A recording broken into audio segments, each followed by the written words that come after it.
Okay. जय हिंद.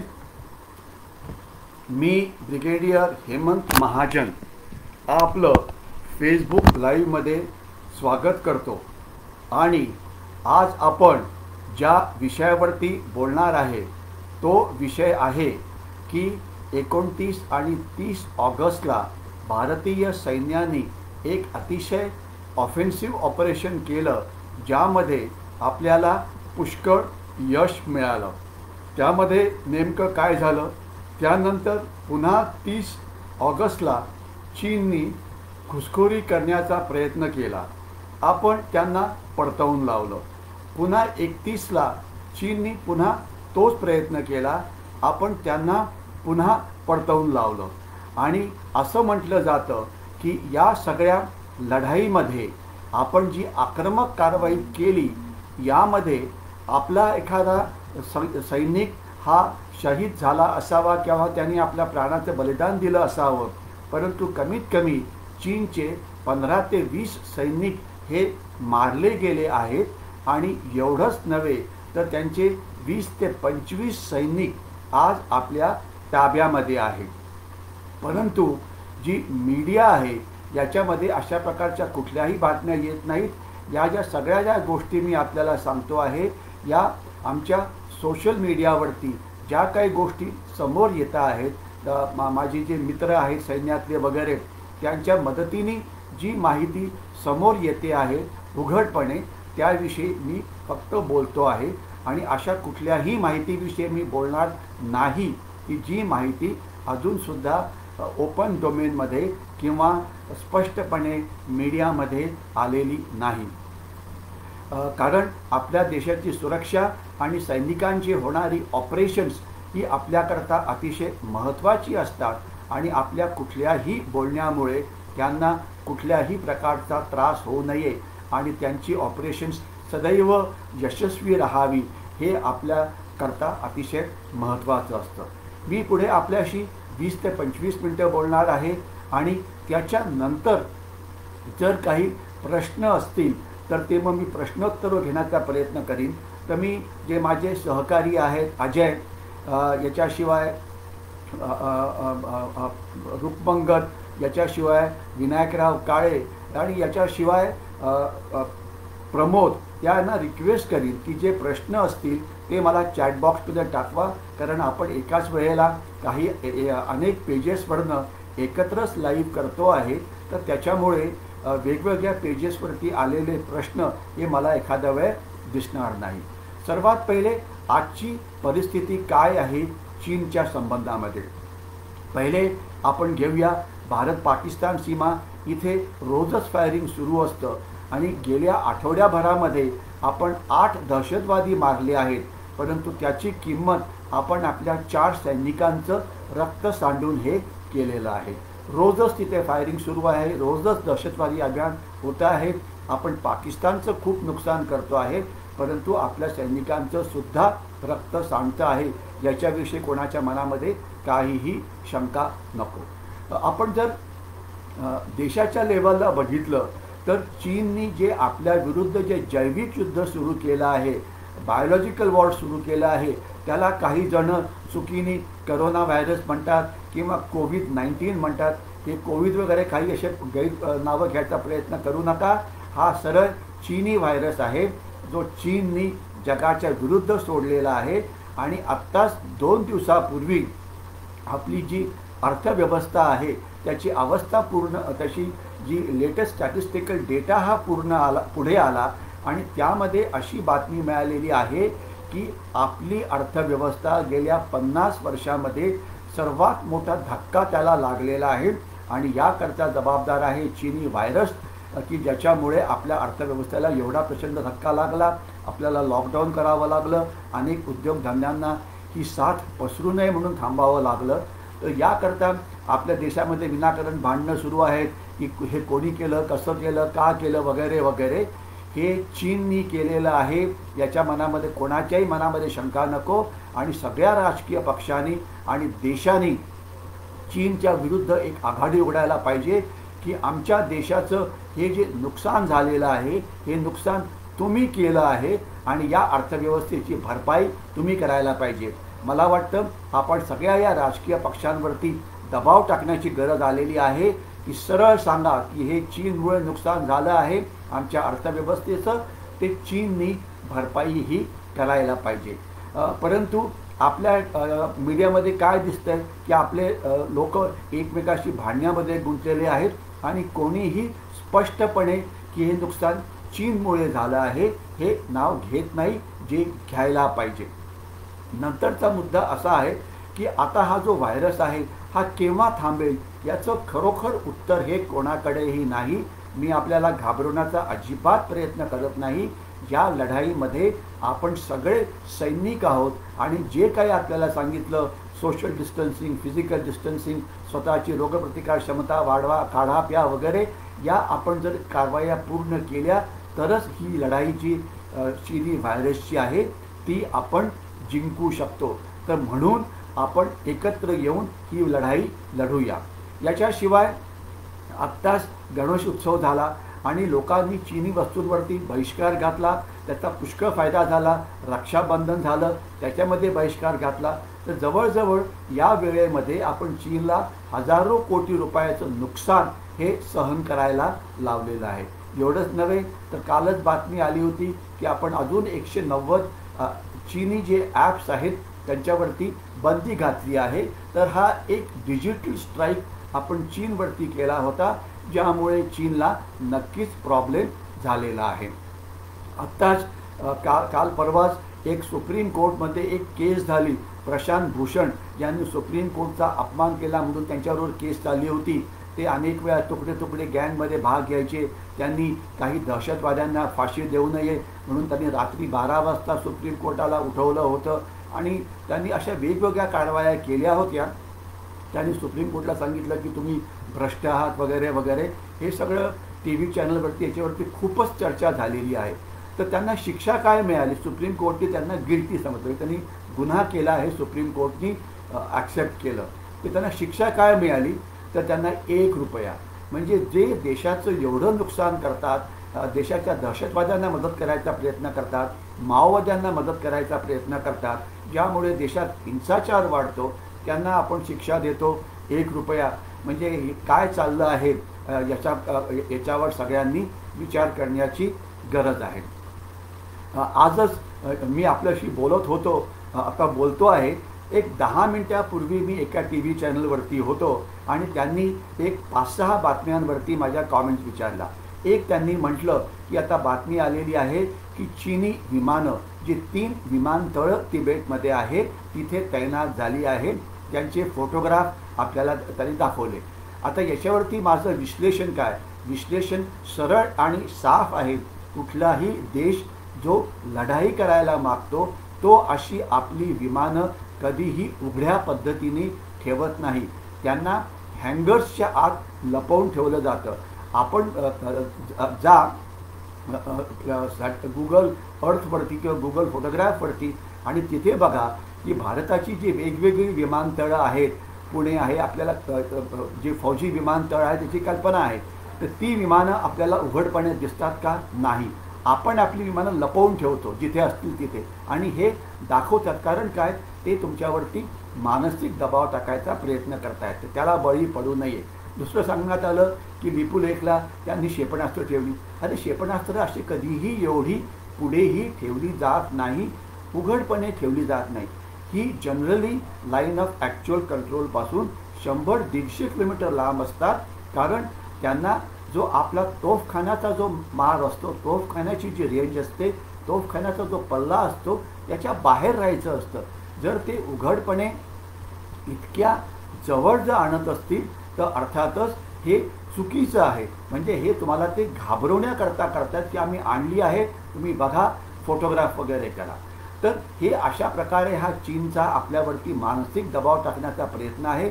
परंतु त्याचा भारतीय सैन्यावरती काहीही परिणाम झालेला नाही, सरकारवरती काही परिणाम झाला नाही.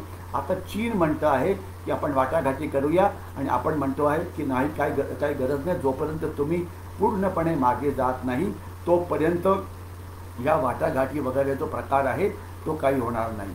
आजच जनरल रावत यांचं पुन्हा एक स्टेटमेंट आलं, ज्यामध्ये त्यांनी पाकिस्तानला इशारा दिला की जर आम्ही चीनच्या सीमेवरती लढत आहोत आणि जर तुम्ही काही मागे उलटं काम करायचा प्रयत्न केला तर त्याचा तुम्हाला एक मोठा नुकसान तुम्हाला पत्करावं लागेल. जनरल रावत यांनी मागच्या आठवड्यात ज्यावेळेला स्टेटमेंट केलं की आम्ही चीनशी चर्चा करतो आहे, परंतु चर्चेत जर यश मिळालं नाही याचा अर्थ असा होतो की चर्चेमध्ये वाटाघाटी झाल्यानंतर जर चीनी सैन्य परत जात नसेल गलवान खोऱ्यातून आणि इतर 2 ठिकाणांमधून, तर आमच्याकडे लष्करी ताकदीचा वापर करण्याचा पर्याय नक्कीच आहे. म्हणजे त्यांनी असं म्हटलं होतं की आमच्याकडे जी शस्त्र आहे, जी आपण 26 जानेवारीच्या परेडला वगैरे बघतो, ही केवळ दाखवण्याकरता नाही, आम्ही त्याचा शस्त्र म्हणून सुद्धा वापर करू शकतो. ज्यावेळेला त्यांनी असं म्हटलं, आपल्या मीडियामधले अनेक दीडशहाणे जागे झाले आणि त्यांनी सांगितलं की अरे बाप रे, तुम्ही चीनला अशा प्रकारचा इशारा कसा दिला? चीन काही पाकिस्तान नाही आहे आणि तुम्ही हा इशारा दिला तर तुमच्याकडे क्षमता आहे का? तुमच्याकडे चीनकडे 3000 रणगाडी आहे, चीनकडे इतक्या तोफा आहेत, चीनकडे इतकी हेलिकॉप्टर्स आहेत, चीनकडे एवढ्या बोटी आहेत, तर तुम्ही असला विचार पण मनामध्ये आणू नका. पण काय झालं? आपण चीनच्या विरुद्ध आक्रमक कारवाई केली. 29-30ला रात्री त्यांच्या काही सैनिकांना पकडलं, काहींना मारलं. कुठे गेले ते चीनचे रणगाडे? कुठे गेले चीनची विमानं? कुठे गेले त्यांचे हेलिकॉप्टर्स? कुठे गेले त्यांचं 50, 60, 70 हजार आणलेलं सैन्य? कुठे गेले त्यांचे न्यूक्लिअर वेपन्स? कुठे गेले त्यांचे अणुबॉम्ब? तर या तज्ज्ञांना आता विचारा की तुम्ही आमच्या देशवासियांना घाबरवण्याचा प्रयत्न करत होता चीनचे एक हस्तक बनून, तर त्याचं काय झालं? आता चीनच्याकडे तर एवढी मोठी शस्त्र होती आणि 29-30ला जर त्यांचे सैनिक पकडले गेले तर त्यांनी याचा वापर का नाही केला? म्हणजे हे काय त्यांचे शस्त्र फक्त दाखवण्याकरता आहेत का? तर त्याचं उत्तर आहे की चीन मानसिक लढाईवरती किंवा सायकोलॉजिकल वॉरवरती किंवा प्रपोगंडा वॉरवरती फारच जास्त प्रभाव टाकतो आणि त्याला युद्ध करायची सवय नाही. त्यांना वाटतं की आम्ही दमदाटी करू आणि जग आम्हाला घाबरेल. आणि खरं काय आहे की साऊथ ईस्ट एशियातले देश त्यांना घाबरत आहेत. जपानसुद्धा त्यांच्या विरुद्ध एवढी मोठी कारवाई केली जाते तरी जपान फिजिकली काही करत नाही आहे. ऑस्ट्रेलियासुद्धा त्याच्यावरती काही कारवाई करायला घाबरत आहेत. युरोपची तर काही कारवाई करण्याची क्षमता राहिलीच नाही आहे. इटालीचं कंबरडं मोडलं आहे, स्पेनचं कंबरडं मोडलं आहे. या कुठल्याही देशाची हिंमत नाही चीनला सांगण्याची की आम्ही तुमचं नुकसान भरपाई करून द्या. फक्त अमेरिका काही कारवाई करते आहे, परंतु त्या फिजिकली नाहीत, त्यासुद्धा सायकोलॉजिकल डोमेनच्या आत आहेत. मात्र भारत हा एकुलता एक देश आहे. त्यांनी चीनला सांगितलं की तुमच्या या मानसिक दबावाला मी बळी पडत नाही आणि आम्ही तुम्हाला आक्रमक कारवाई करून सुद्धा उत्तर हे देऊ शकतो. आपण नेमकं काय झालं? 29-30च्या रात्री एक 500 ते 600 चीनी सैनिक पँगँगसो तलाव नावाचा जो भाग आहे तिथे असलेल्या एका रस्त्याने आपल्या हद्दीमध्ये घुसण्याचा प्रयत्न करत होते. आपण त्यांना आपल्या रडारवरती आणि इतर जे आपले टेहळणी करण्याची साधनं आहेत, म्हणजे हँडहेल्ड थर्मल इमेजर्स आहेत, आपल्याकडे सर्व स्पेस बेस्ड सिस्टीम आहेत, आपल्याकडे अनेक सिस्टीम्स आहेत. त्याच्या मी स्पेसिफिक्समध्ये जात नाही. जर कधी आपण प्रश्न केला तर त्याच्यामध्ये आपण बोलू शकतो, परंतु आपल्याकडे नेमकं काय आहे आणि आपली क्षमता काय आहे मी त्याच्यात जास्त बोलत नाही. पण क्षमता आहे. रात्रीच्या वेळेला चीनकडे लक्ष द्यायची. आपण त्यांना बघितलं, लगेच आपल्या सैन्याने त्यांच्यावरती घात लावला. घात म्हणजे काय? ॲम्बुश. त्यांना आत येऊ दिलं, त्यांना थांबवलं आणि त्यांच्या विरुद्ध मग एक म्हणजे छोटी लढाई सुरू झाली. अर्थात त्या लढाईमध्ये जसं गलवानच्या खोऱ्यामध्ये झालं होतं तसं इथे फौजी शस्त्रही वापरली गेली नाही, परंतु इथे धक्का बुक्की, दगड, काठ्या, लाठ्या या सगळ्यांचा मार करण्यात आला. आणि आपण ज्यावेळेस ही लढाई संपली तर आपण त्यांचे 20 ते 25 सैनिक हे पकडलेले आहेत. ही बातमी सोशल मीडियावरती येते आहे.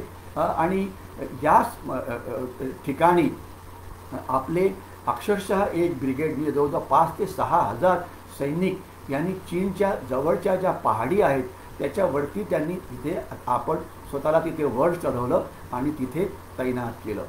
पँगँग लेक हा जो तलाव आहे हा जवळजवळ 130 ते 140 किलोमीटर लांब आहे आणि 2 ते 3 किलोमीटर त्याची रुंदी आहे वेगवेगळ्या ठिकाणी. आणि या तलावाचा 1/3 तलाव हा भारताच्या हद्दीत येतो आणि 2/3 जो आहे तो चीनच्या हद्दीमध्ये जातो. या तलावाला 2 किनारे आहेत. एक तर दक्षिणचा किनारा, दक्षिणेला असलेला किनारा आणि दुसरा उत्तरेला असलेला किनारा. आतापर्यंत 5 मेला ज्यावेळेला चीनने घुसखोरी केली होती ती सगळी उत्तर पँगँग लेक म्हणजे नॉर्थ ऑफ पँगँग लेकला ती झाली होती आणि ते फिंगर 2, 3, 4 या एरियामध्ये आले होते. आता हे फिंगर नावाची गोष्ट ती काय आहे हे आपल्याला थोडक्यात मी एक्सप्लेन करायचा प्रयत्न करतो. आज माझ्याकडे दाखवायला पॉवरपॉईंट प्रेझेंटेशन नाही, परंतु रविवारी ज्यावेळेस मी पुन्हा एकदा आपल्याशी बोलेन सकाळी 11:30 वाजता तर त्यावेळेला मी फिंगर आणि अशा गोष्टी दाखवण्याचा प्रयत्न करीन. पण थोडक्यात जर एक्सप्लेन करायचं म्हटलं तर तलावाच्या आजूबाजूला वेगवेगळे डोंगर आहेत. डोंगर जे तलावाच्या आत येऊन मिळतात तर डोंगराला 2 म्हणजे 3 भागामध्ये वाटता येतं. एक म्हणजे रिज लाईन म्हणजे त्याला आपण माथा म्हणायचा, म्हणजे पहाडीचा माथा किंवा त्याला वॉटरशेडसुद्धा म्हटलं जातं. वॉटरशेड म्हणजे पहाडीचा सर्वात मोठा एरिया जिथून नद्या उगम पावतात. आणि मग या पहाडीला 2 मोठे भाग असतात. एकाला इंग्लिशमध्ये स्पर म्हटलं जातं, SPUR, आणि दुसऱ्याला री-एंट्रंट असं म्हटलं जातं. स्पर म्हणजे खालती येणारे पहाडीचा भाग ज्याच्यावरनं आपण पहाडीवरती चढू शकतो किंवा खालती येऊ शकतो. आणि 2 अशा या फिंगरचा मधला जो भाग असतो त्याला री-एंट्रंट म्हणतात, ज्याच्यामधून नद्यांचा उगम होतो. नद्या नाले जे तिकडनं निघतात तर त्या मधल्या भागात निघतात कारण ते पाणी त्यामध्ये एकत्र होतं आणि तिथून नाले बनतात आणि नाल्याच्या नंतर खालती आली की नद्या बनतात.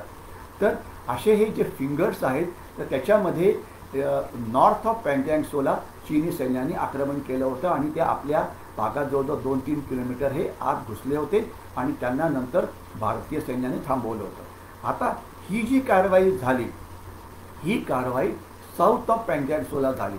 साऊथ ऑफ पँगँग त्यांनी आत यायचा प्रयत्न केला, आपण त्यांना थांबवलं, आपण त्यांना पकडलं आणि त्यानंतर आपण 5 ते 6 हजार सैनिक तिथून आपण चुशूलपर्यंत ज्या वेगवेगळ्या पहाड्या आहेत तिथपर्यंत त्यांना तैनात केलं. ही अतिशय आक्रमक कारवाई आहे, ज्याच्या आधी असं पहिले कधीही झालं नव्हतं. आपल्याला लक्षात ठेवायला पाहिजे LAC म्हणजे लाईन ऑफ कंट्रोल जी चीनबरोबर आहे आणि LOC लाईन ऑफ कंट्रोल जी पाकिस्तानबरोबर आहे. त्याच्यामध्ये एक अतिशय मोठा प्रकार आहे. LOCमध्ये आपले डिफेन्सेस तिथे तयार आहेत, तिथे आपले पिकेट्स आहेत, तिथे आपल्या चौक्या आहेत, तिथे सगळं आहे. परंतु जो LACचा जो भाग आहे तिथे आपलं सैन्य लढण्याच्या हालतमध्ये तैनात नाही, ते मागे असतं. आणि या भागामध्ये आपण चीनशी काही करार केल्यामुळे त्या भागामध्ये आपण आपले डिफेन्सेस बनवू शकलो नाही, आपण आपले रस्ते पण बनवू शकत नव्हतं. परंतु आता आपण गेल्या 4-5 वर्षात थोडं आक्रमक झालो आहे आणि आत्ताच आपण 280 किलोमीटरचा रस्ता जो लेहपासून गलवानमधून दौलत बेग ओल्डीकडे जातो तो तयार केला. तर त्याच्यामुळे त्या भागात होणारी आपली सैन्याची हरकत ही जास्त वेगानेही आता होऊ शकते. तर आता तो साऊथ पँगँग लेकला आपण आता तो पूर्ण भाग आहे जवळजवळ 50-100 किलोमीटरचा, तो आता पूर्णपणे डिफेन्सेस तयार करून त्याला सिक्युअर केला आहे.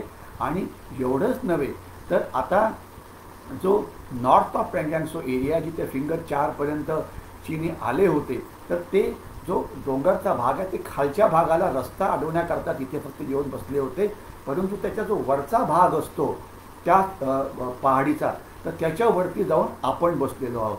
आणि ज्याला थोडा लढाईचा अनुभव असतो त्याला हे माहिती असतं की ज्या डोंगरामध्ये लढाई असते जो जास्त उंचावरती असतो त्याला नेहमीच लढण्यामध्ये जास्त फायदा असतो. छत्रपतींचे किल्ले हे सगळे डोंगरांच्या माथ्यावरती होते, मग तो सिंहगड असो की पुरंदर असो की आणखी कुठले इतर किल्ले असो.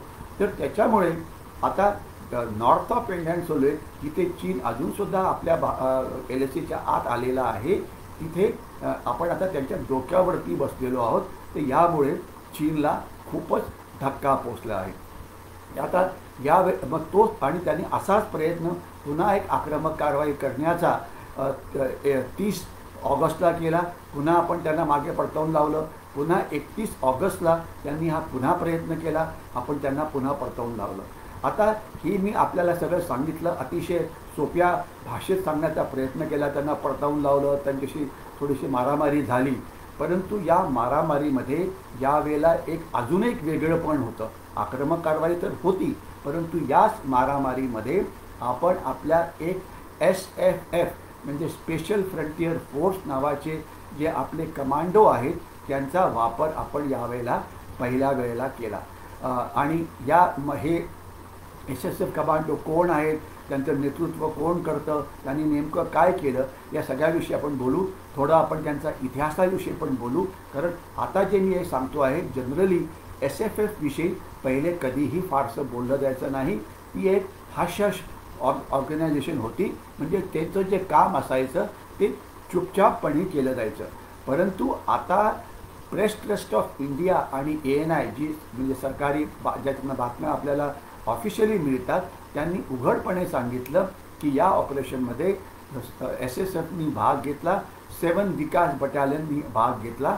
तर आता हे SSF विकास बटालियन किंवा 22 एस्टॅब्लिशमेंट हे काय आहे याच्याविषयी बोलू आणि त्यांनी या भागामध्ये काय पराक्रम गाजवला याच्याविषयी सुद्धा बोलू. आज माझ्याकडे त्यांचा एक व्हिडिओ पण माझ्याकडे आहे, परंतु आज माझी ते दाखवण्याची क्षमता नाही आहे. आपण ज्यावेळेला रविवारच्या वेळेला भेटू त्यावेळेला SSFचा आपण एक व्हिडिओ पण दाखवण्याचा प्रयत्न नक्कीच करू. आता मी SFFकडे येतो. हे नेमकं काय आहे, प्रकरण काय आहे वगैरे. 1962च्या लढाईच्या विषयी मी आपल्याशी बोललेलो आहे. त्यामध्ये आपल्या राजकीय नेतृत्वाचा पराभव झाला होता.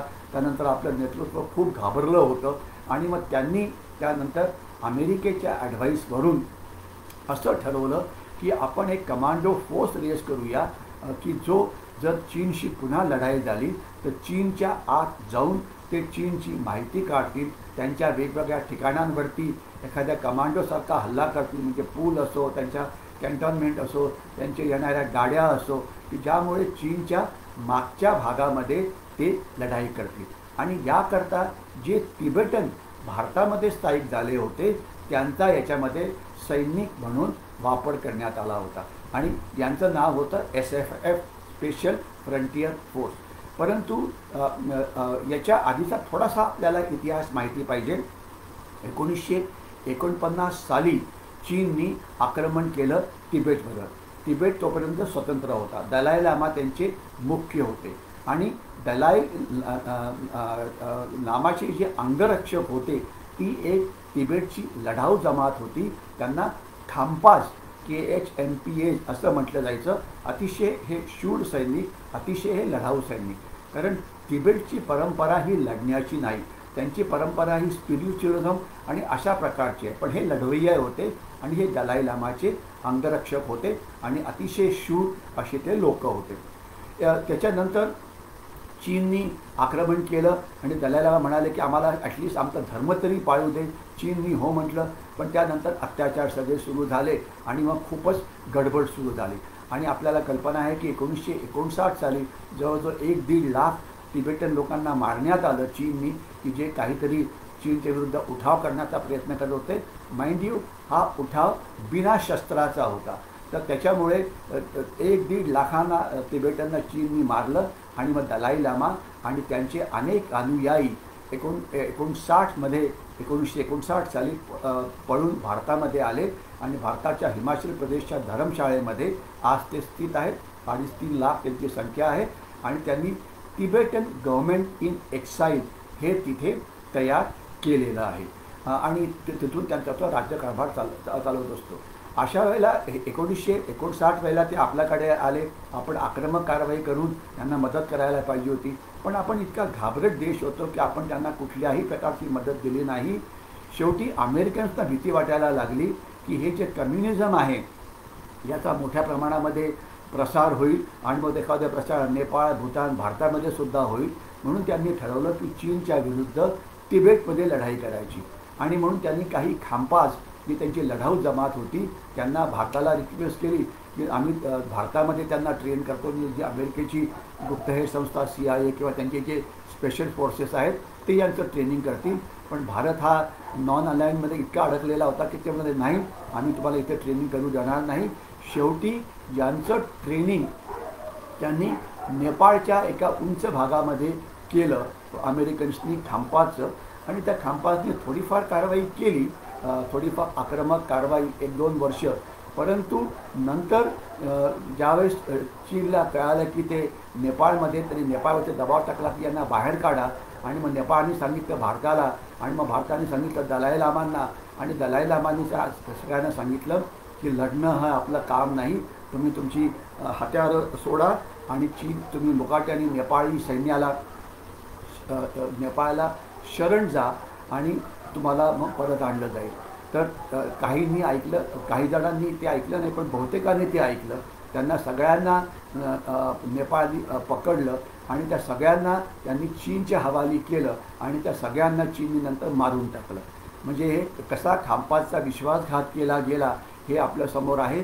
या अनेक गोष्टी कधी उघडकीला आलेल्या नाहीत, कारण हे पहिले हास्यश होतं. परंतु यावेळेला सरकारने मुद्दाम नाव घेतलं आहे की आम्ही SSFचा वापर केला आहे. तर खांपाची ती लढाई जी अमेरिकन त्यांना मदत करत होते ती त्यावेळेला थांबली 59-60 नंतर. 1962 नंतर पुन्हा ठरलं की आता आपण हा फोर्स रेज करूया, आणि त्याच्याकरता आपण हा फोर्स रेज केला.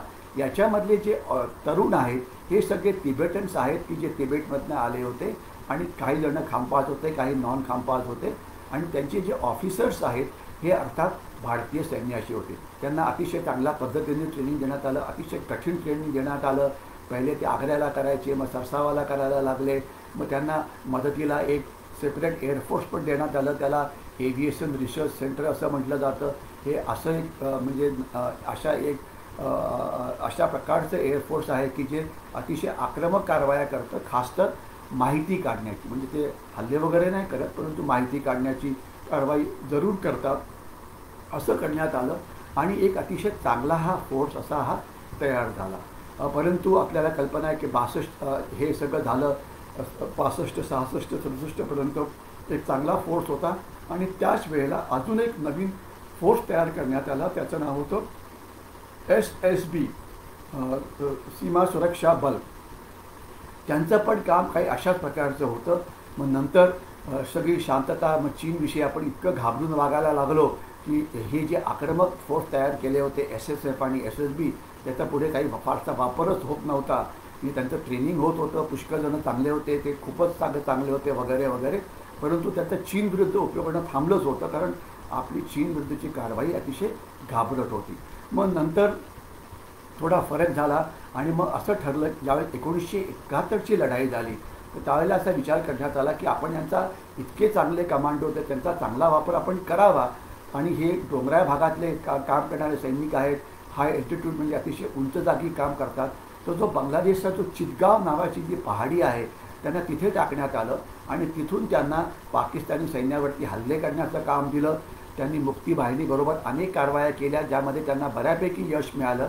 आणि ते चितगावमध्ये असल्यामुळे त्यांनी पाकिस्तानी सैन्याला नंतर पळून जायचं होतं चितगाव पहाडीमधून म्यानमारमध्ये.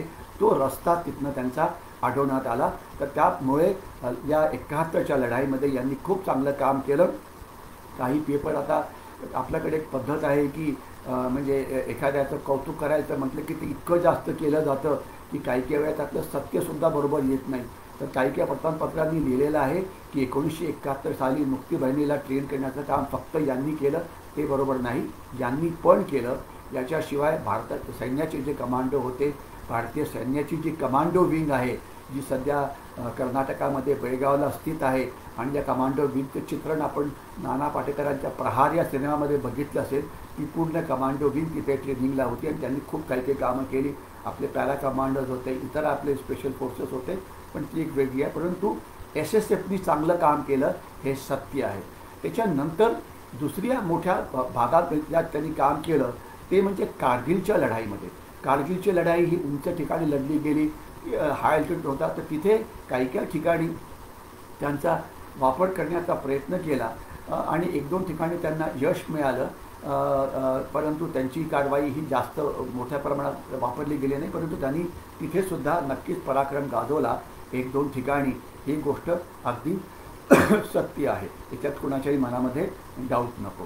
तिसरं, 1984 साली ऑपरेशन ब्लू स्टारमध्ये, ऑपरेशन ब्लू स्टार काय होतं की ज्यावेळेला भारतीय सैन्याने म्हणजे गोल्डन टेम्पलच्या आत आक्रमण केलं आणि तिथल्या 750-800 दहशतवाद्यांना तिथे मारलं, तर त्यावेळेला जो तिथला जो सर्वात महत्त्वाचा भाग होता अकाल तख्त, तर त्या अकाल तख्त मध्ये जे दहशतवादी लपले होते तिथे आपण तोफा फायर करून त्यांना थांबवण्याची आपल्याला इच्छा नव्हती, तर म्हणून तिथे त्यांचा या अकाल तख्तला सोडवण्याकरता यांचा वापर करण्यात आला, ज्यामध्ये यांनी थोडं नक्कीच चांगलं काम केलं. त्यांना पूर्ण यश नाही मिळालं, परंतु नक्कीच त्यांचं काम तिथे वाखाणण्यासारखं आहे. कारण लढाईमध्ये तुम्हाला कधीही 100% यश मिळू शकत नाही. 100पैकी 100 मार्क हे परीक्षेत मिळू शकतात, लढाईत तुम्हाला ते मिळू शकत नाही, परंतु त्यांनी चांगलं काम केलं हे खरं आहे.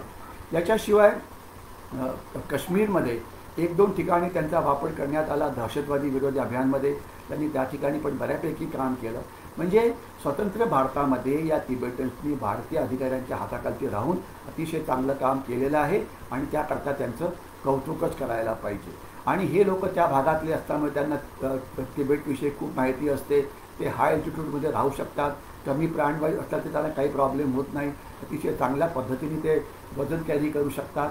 म्हणजे उंच ठिकाणी लढण्याकरता ते खूपच चांगले आहे. फक्त आता दुर्दैव काय की over a period of time जे लोक तिबेटमधनं पळून आले होते ते आता म्हातारे झाले, कारण ते 1959 साली आले होते.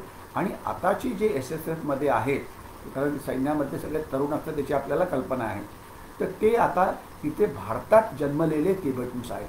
तरी पण ते चांगले आहेत, याच्यात काही डाऊट नको, परंतु जास्त ज्ञान पूर्वीच्या पिढीला होतं ते त्यांना आता शक्य नाही, कारण ते आता धर्मशाळेमध्ये राहतात किंवा लेहला राहतात किंवा इतर ठिकाणी राहतात. अर्थात नशिबाने त्यांना भारत सरकारने उंच जागीच बसवलेलं आहे, तर त्याच्यामुळे ते अति थंड भागातच राहतात, ही चांगली गोष्ट आहे. त्याच्यामुळे अजूनसुद्धा ते खूप टफ आहे. तर ही यांची बॅकग्राऊंडची माहिती झाली. यांना यांच्या अशा 5 किंवा 6 बटालियन तयार करण्यात आल्या. एका बटालियनमध्ये 1000 सैनिक होते, त्यांचे ऑफिसर्स वगैरे होते आणि भारतीय सैन्याचे ते. आणि यांना ओथ देऊन म्हणजे शपथ देऊन काम केले जातं, त्याच्यामुळे ते जे काम करतात ते कधीही मीडियामध्ये येऊ शकत नाही. मग यावेळेला भारत सरकारने त्यांचं नाव का घेतलं, हा याचं उत्तर मी आपल्या देण्याचा प्रयत्न करतो. हा एक चीनला इशारा दिला होता की आम्ही तिबेटन्सना तुमच्या विरुद्ध वापरलेला आहे, तुमच्या लोकांना सुद्धा यांनी पकडलेलं आहे, तुमचे काही सैनिक याच्यामध्ये मारले गेलेले आहेत. तर यामुळे जे 50 लाख तिबेटन्स आज तिबेटमध्ये आहेत त्यांच्याकडे पण ही माहिती पोचलेली आहे की या भागामध्ये तिबेटन यूथ जे भारतीय सैन्यामध्ये होते त्यांचा वापर करण्यात आला आणि त्यांनी एक अतिशय उत्कृष्ट अशी कारवाई केली.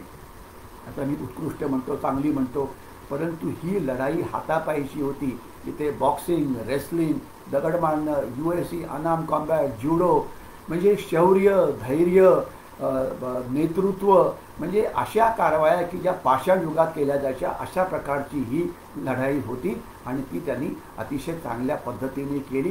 याच्यामध्ये कोणाच्याही मनामध्ये काही डाऊट नको.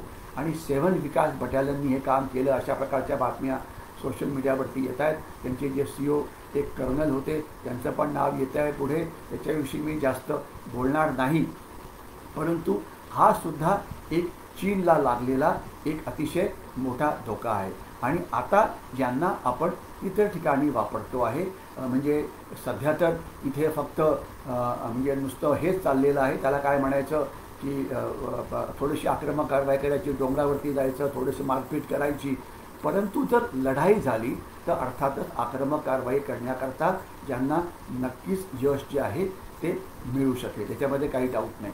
म्हणजे आता जर मला आता मी जवळजवळ आपल्याशी 30 मिनटं बोलतो आहे, म्हणजे पुढच्या 4-5 मिनटांनी मी थांबणार आहे आणि त्याच्यानंतर जर काही आपले प्रश्न असतील तर मी माझ्या 4 मित्रांना विनंती करतो, विनायकराव काळे किंवा अजय किंवा हे की जे वेगवेगळ्या पेजेसवरती जर काही प्रश्न आले असतील तर ते तुम्ही मला म्हणजे टाका माझ्या पेजवरती किंवा ते मला व्हॉट्सॲपवरती पाठवा, तर मी ते प्रश्न घेऊ शकेन, कारण मला याच्यातले काही प्रश्न इथे दिसत नाही.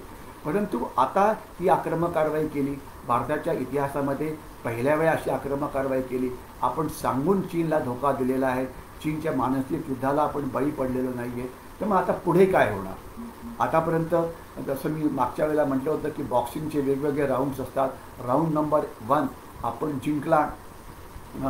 गलवानमध्ये ज्या वेळेला पहिल्या वेळा चीनी रक्त सांडलं गेलं असतं त्याच्या सीमेवरती. राऊंड नंबर 2 हा जो झाला पँगँगसो लेकच्या साऊथला, तो आपण जिंकला. अजूनसुद्धा काही चीनी सैनिक आपल्या ताब्यात असावेत अशा बातम्या आहेत. आणि त्यांचं पण नुकसान पुष्कळ झालेलं आहे. आता याच्यामुळे पुढे काय होईल? शी जिनपिंग घाबरतील का? ते लगेच परत जातील का? आता पुढे काय होईल याच्याविषयी विश्लेषण करणं हे मी आपल्याशी करण्याचा प्रयत्न करतो. या भागामध्ये नोव्हेंबरच्या दुसऱ्या आठवड्यानंतर मोठ्या प्रमाणामध्ये बर्फ पडायला लागतो. आता सप्टेंबरचा महिना हा सुरू झालेला आहे. तर म्हणजे जर कोणालाही आक्रमक कारवाई करायची असेल आपल्याला किंवा चीनला, तर आता सप्टेंबर आणि ऑक्टोबरचे 2 महिने हे आपल्याकडे अवेलेबल आहेत. आणि आपल्याला कल्पना आहे की जी चीनशी लढाई झाली होती आपली 1962मध्ये, ती ऑक्टोबरच्या महिन्यामध्ये झाली होती. तर म्हणून चीनची जी आक्रमकता आहे ती आता या वेळेला होईल आणि त्यांना ती करावी लागेल. परंतु आपण आधीच ते काय करतील याची वाट न पाहता आपण त्याच्या पुढे जाऊन जास्त आक्रमकता दाखवण्याचा प्रयत्न करतो आहे. परंतु आजची परिस्थिती अशी आहे की चीनचं 50-60 हजार सैन्य हे लडाखमध्ये तैनात आहे. 20-25 हजार सैन्य सिक्कीमच्या पुढे तैनात आहे आणि थोडंसं सैन्य त्यांच्या अरुणाचल प्रदेशमध्ये आहे. परंतु जसं मी सुरुवातीला म्हटलं होतं त्याची जास्त काळजी नको.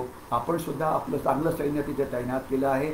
आपले डिफेन्सेस तयार आहेत. आपलं नेतृत्व चांगलं आहे. आपले सैनिक जास्त शूर आहेत. आपले ट्रेनिंग जास्त चांगलं आहे.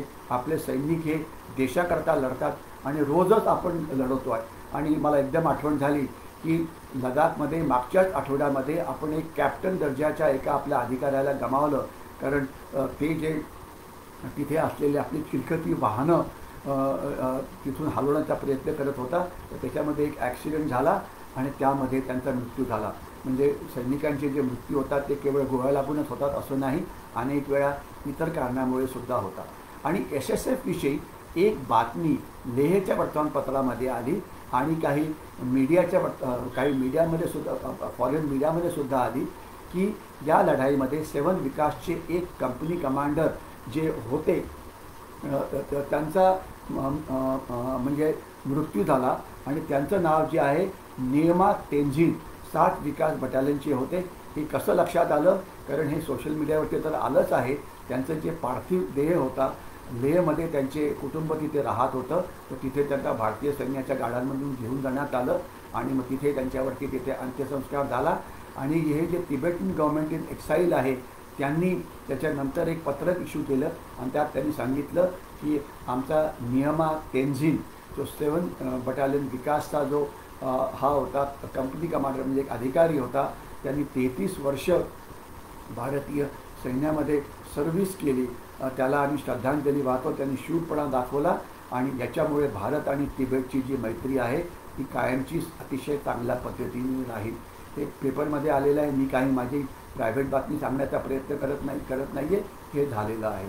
तर आता हा राऊंड आपण जिंकलेला आहे. चीन आक्रमक कारवाई केली तर त्याला प्रत्युत्तर देण्याकरता आपण तयार आहोत. कुरघोडी करणं हे चालत राहील.